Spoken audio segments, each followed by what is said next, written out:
Boa tarde, pessoal. Hoje, terça-feira, dia 14 de setembro de 2021, nós vamos trabalhar as disciplinas de matemática e história.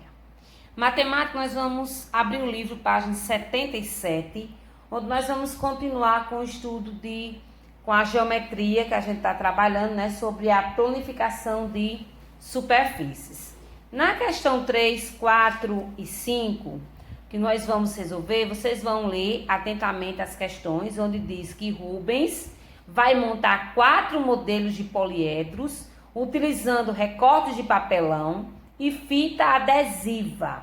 Você vai identificar os recortes que Rubens deverá utilizar para montar cada tipo de poliedro. Então, você vai observar o primeiro poliedro e verificar quais desses modelos aqui você circula, quais recortes de papelão ele vai utilizar para montar esse tipo de modelo aqui. Quais? A, B, C, D, E, F, G e H. Então, você vai verificar a forma do poliedro, o que tem identificando em cada letra e verificar quais são as letras que estão indicando aí os recortes que vão ser utilizados para montar cada modelo. Então, você observa o segundo modelo do poliedro. Então, quais são os recortes aqui apresentados que você vai circular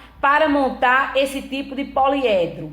A mesma coisa você vai fazer com o terceiro desenho do poliedro e o quarto desenho aqui do poliedro. Você circula em cada coluna quais recortes deles irão ser necessário utilizar para montar o poliedro aí apresentado aí por Rubens. Na questão 4, você vai observar a planificação a seguir. Então, você observa aí a planificação A, B, C e D. Reproduza essas representações de planificações em tamanho maior.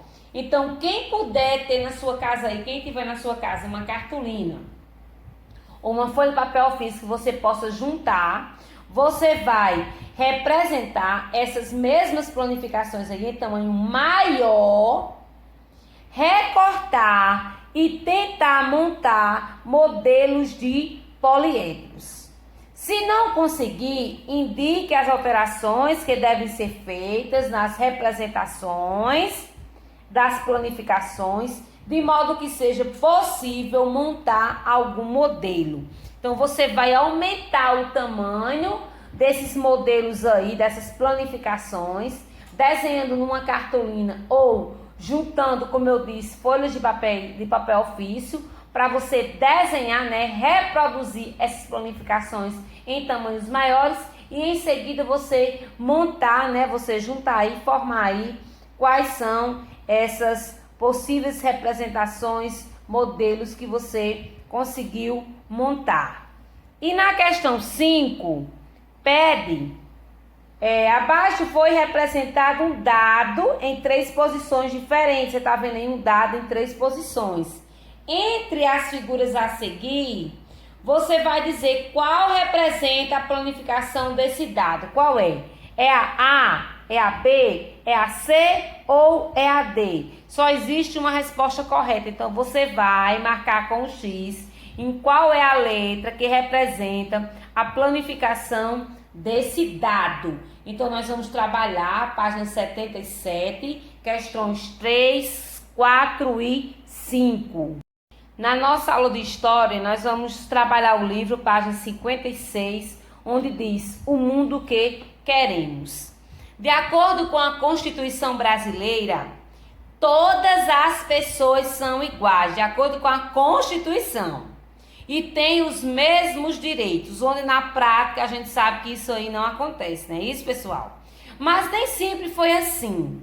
Nós vamos ler um texto onde nós vamos conhecer como eram essas relações na antiguidade. Se hoje existe na Constituição direitos que nos asseguram e esses direitos não são respeitados, então nós vamos ver como era no passado. Cidadania e igualdade, uma conquista histórica. Em muitas sociedades antigas, a desigualdade era um fundamento da organização social. Nem todas as pessoas tinham os mesmos direitos. As mulheres, por exemplo, não tinham os mesmos direitos que os homens. As ideias de cidadania e igualdade desenvolveram-se ao longo dos séculos, muito tempo depois da criação das primeiras cidades.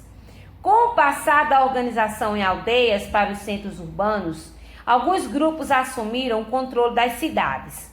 As decisões sobre a vida em comunidade não eram tomadas de forma igualitária, o que tornava as sociedades desiguais.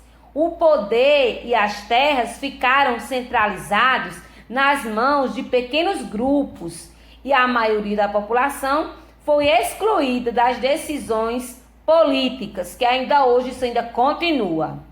No Egito Antigo, o faraó ele era considerado um intermediário entre os deuses e o povo, e por isso exercia um grande poder.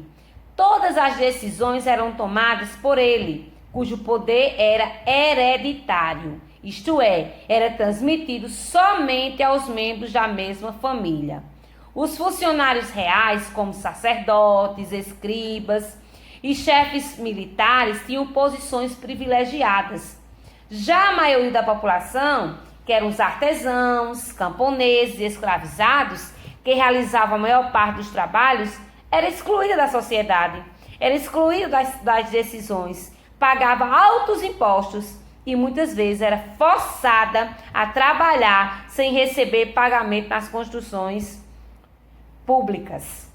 Essas diferenças sociais se refletiam na organização das cidades. Os reis e a nobreza viviam em palácios luxuosos, enquanto artesãos, camponeses e escravizados viviam em casas simples, feitas de barro e cobertas com folhas. Se você for analisar hoje, a gente vê que muitas coisas citadas aí, que dizem que que foram vividas no passado, na antiguidade, mas infelizmente algumas coisas ainda permanecem vivas no presente, né? No nosso dia a dia. A gente vê sobre questões de tratamento, sobre questões de inclusão, diferenças sociais, como a gente viu na parte de geografia, que infelizmente ainda prevalece, né, na sociedade atual, até mesmo no meio político, no meio econômico, enfim, todos os setores a gente percebe a presença dessa exclusão, né, dessa diferença, dessa individualidade que também existe entre as pessoas. Na página 57, você vai responder: nas cidades antigas, todos tinham acesso às mesmas condições de vida? Você vai justificar a sua resposta. Como eram as condições de vida da maior parte da população no Egito Antigo? Como era atribuído o poder ao faraó? A desigualdade social se refletia na organização das cidades antigas e nas moradias. Isso ainda ocorre atualmente? Os bairros da cidade onde você vive são divididos de acordo com o poder econômico dos moradores? Existe diferença nos tipos de moradia? Então, são questões que você vai responder pessoalmente, né, e sozinho, nada de dupla, porque a gente não tem como formar essas duplas aí. Então, você vai responder as questões 1, 2, 3 e 4 do seu livro de História, página 57.